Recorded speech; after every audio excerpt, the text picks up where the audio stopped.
I'm here to tell my son, Keith Jeffries' story of how he lost his life to fentanyl. Keith was an amazing son who everybody gravitated to. He had a wonderful personality. He loved to help others around him. Even through his addiction, he was always willing to help others. Had an amazing heart, a caring heart, a very helpful person.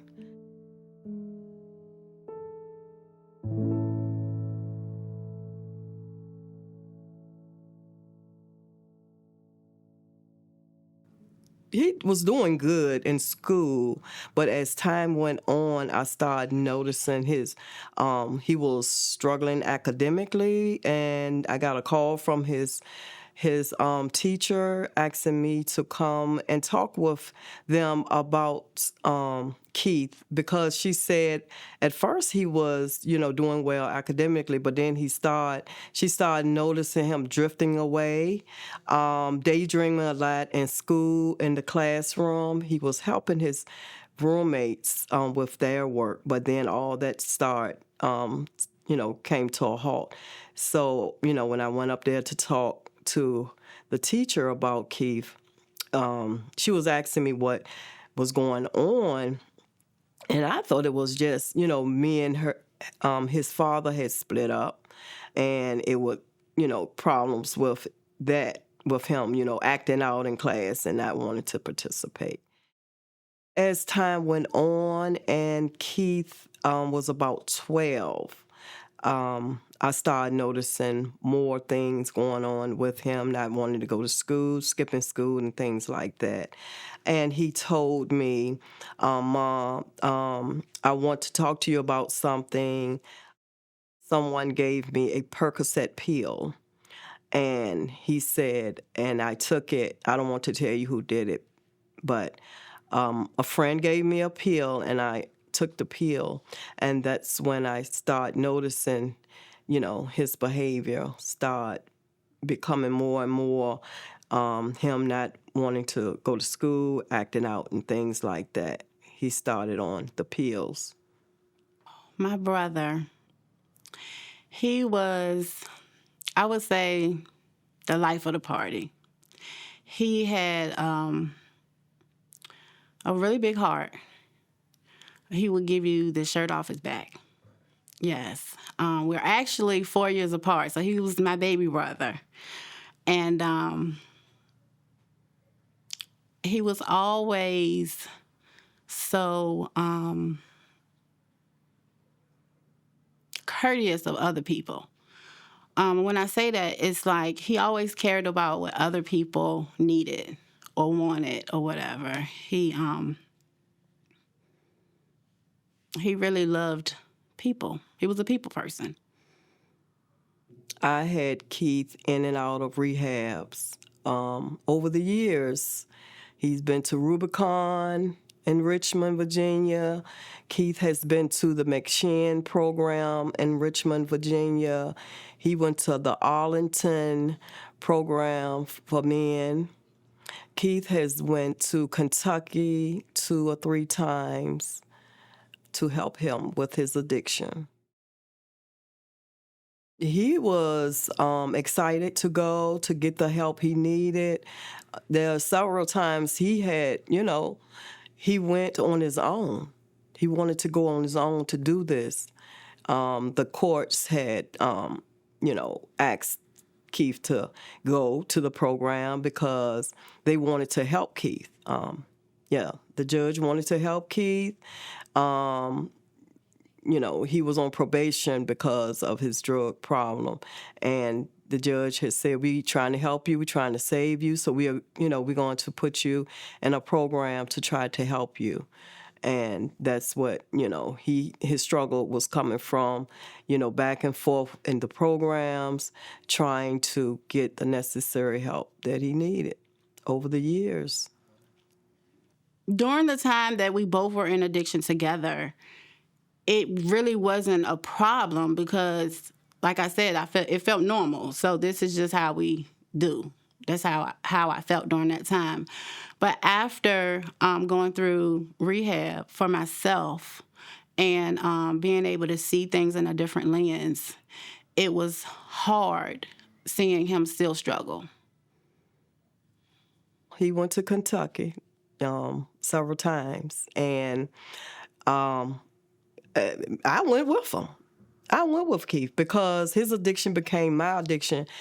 And when I say that, it's, that I'm saying my addiction is because I was so afraid of losing my son to the drug, to where it caused me to be up under Keith all the time. So if anything happened to him, an overdose, I could be right there to help him to get the help that he needed. So when I got to Kentucky, I talked to the director and everything. They said, you don't have a drug problem. You're a bad enabler for Keith. And they were telling the truth. But they said, we're going to put you in a separate area to teach you about the addiction, to help you know about it and learn about, what can happen, to if Keith ever need the help, you will be able to help him to learn about how to not enable him and, teaching tough love to Keith. Yeah, I was driven so much to be up under him, to protect him. And Keith used to say, Mom, he said, one thing I regret is dragging you out here with me in these streets up under me. He said, because I can walk down the street and I could see my friend's mom and I wouldn't know that that's their mom. He said, but everybody know that you're my mom.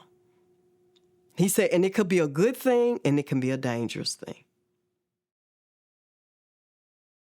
He went to court and the judge said, we're going to help you. And he was in Richmond City, and he went to court. The judge said, we're going to help you. We're going to, give you some time to get yourself situated, to get you the help you need. So Keith said, I was told that I'm going to the correctional facility, which he had never experienced. So they shipped Keith to Nottoway Correctional Facility. I got the call back from a inmate, a friend of his that knew Keith, and he said, Ms. Branch, I'm calling you because Keith told me if anything ever happened to him to call you. And he said they put Keith in the hole. He said, I don't know why, but he's been sent to the hole, and I'm going to call you back. So when he called me back, he said it wasn't for cigarettes, fighting, or anything like that. He said, but Keith will be calling you. So Keith called me the next couple of days, and when Keith called me, he said somebody gave me a drug in here. So they put me in the hole. And so his counselor called me also. And, we discussed everything had happened. She said Keith was put in the hole because he was given a substance. I understood everything that was going on, and I asked her how long was Keith going to be in there, and she said she don't know. And as time went on, Keith called me, and he said, Mom, I can't take it in here mentally. It's breaking me down mentally. I'm hearing things and seeing things. You have to call down to Richmond and talk to the headquarters and tell them I need to come out.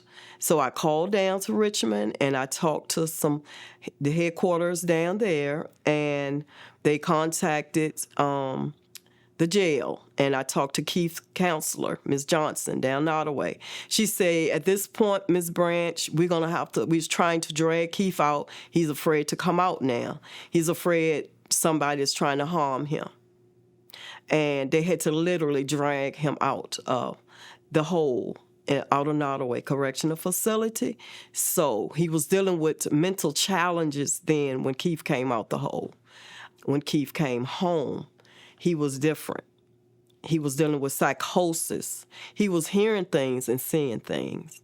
A totally different son from when he first went in that he was dealing with He wasn't dealing with any of that until he was put in the hole. He was seeing things, hearing things. We were in the house together. He was like, Mom, do you hear that? Do you see that? And I say, no, I don't see anything. I don't hear anything. He was literally in his room talking to himself. And I reached out to Blue Ridge Behavioral Health to try to get him the help that he needed on the street. Keith was given a drug, some meth, that he never experienced. And once that happened, I had to call down to the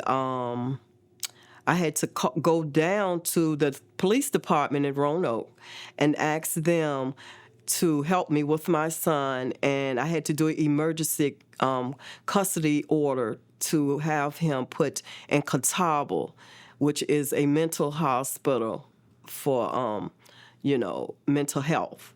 And they, took Keith and took him down there to try to get the drugs up out of Keith.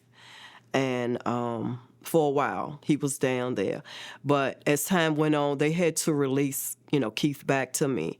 And there was a struggle because I was dealing with something totally different, like I said, a whole different person than what he were at first. He went down the street to visit a friend of his. His friend name was Boss. And he said, Boss got me a job, Mom, with him. We're going to go to work. I'm so happy that I can start, and try to work and do better with my life. Later on that day, Keith came to me back in the house, and he said, Mom, you're not going to believe this. I said, what? He said somebody gave Boss some bad batch of pills, and he overdosed. And I said, wow, and I was just so upset to hear that and just trying to figure out what in the world happened, which caused me not to want to leave Keith, The next day, me and Keith went our separate ways because I had to work, and Keith was at home. And so while I was at work, I got the call from Keith's father telling me that they found Keith at the Budget Hotel on Williamson Road here in Roanoke, unresponsive from an overdose.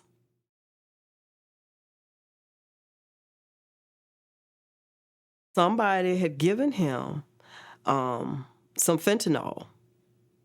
I had to leave work, go to Correctional Hospital, and talk to the doctors about my son.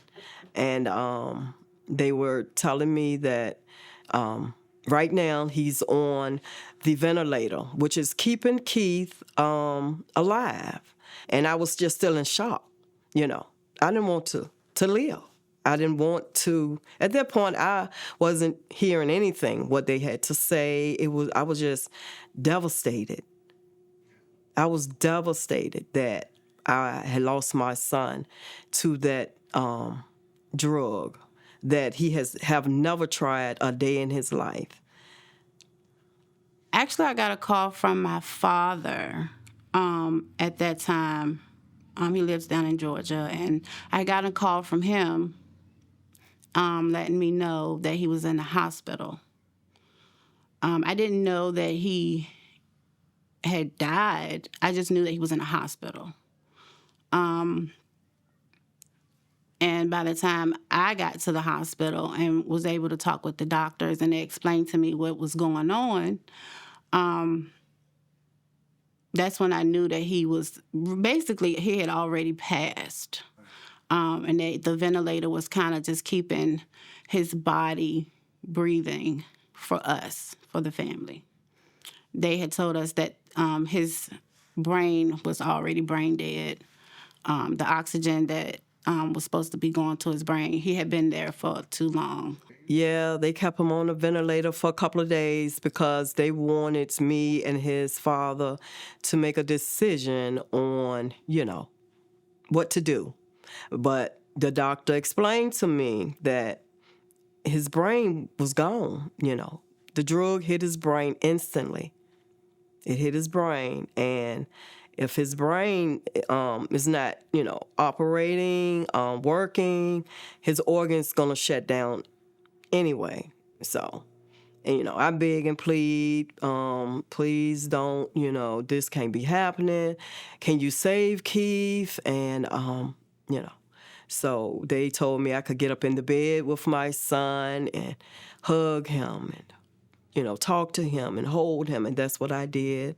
And I just, like I said, I didn't want to live. I didn't want to live. I wasn't trying to hear it. So December 20th, December 2020 is when they, you know, had removed the ventilator and all that from Keith and pronounced him, you know, had said he had passed away, and to start making funeral arrangements and everything for Keith. And the worst day of my life, I'm telling you. Like I said, I didn't want to be here because I love my son. Me and my son had a bond that was very unbreakable. Everybody in Richmond knew me and my son's relationship. The lawyers, people in Richmond knew Keith. You know, he was well known because he was a good person. He had his own family personal lawyer, David Whaley, a top lawyer in Richmond that loved Keith, knew him. He loved him. He tried to help my son. They had a close bond. The nurse, the doctor, the nurse in Correctional, she took my son's death personal to heart. You know, she said she have a whole lot of deaths that come through there. She said, but when she saw Keith, she gravitated to my son. It was like an oil came off of him. And she knew he was a special person. He was very well loved in the community. You can say that name, Keith Jeffries Jr., and people knew him. They knew him because he was a loving person that tried to help a lot of people through his own addiction that he was struggling with.